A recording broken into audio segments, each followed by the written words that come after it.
Rumors of the Samsung Galaxy S9 claim the smaller variant won't get as much love as the Plus.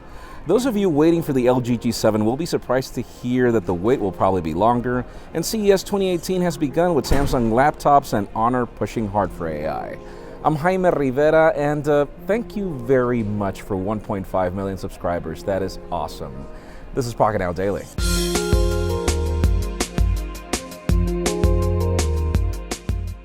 The official news today begin with CES and our coverage. We've got 2 videos already live. There are actually more videos ready, but we're still under embargo. We can't really share them yet.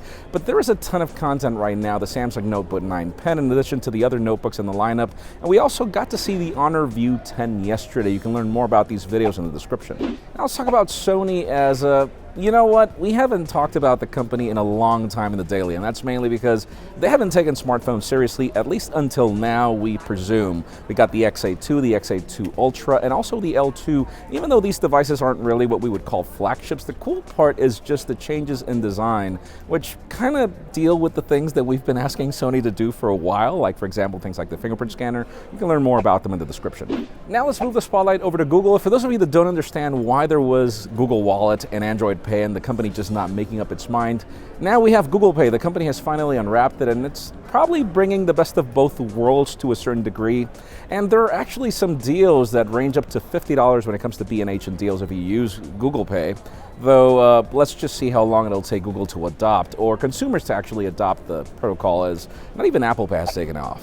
And for those of you that thought that we'd get a G7 early, or probably CES or MWC, we were the ones that thought that we were going to get it at MWC, as it always happens, but there are some very trusted sources that claim that we're going to have to wait until sometime within late March, for a launch until April. When exactly that will happen, or will we see some sort of a briefing at MWC? That's still yet to be seen. I hope that that's the way it's going to happen, but we'll keep you posted. And finally, the very hot news today didn't really happen at CES. These are still rumors of the Samsung Galaxy S9 and S9 Plus.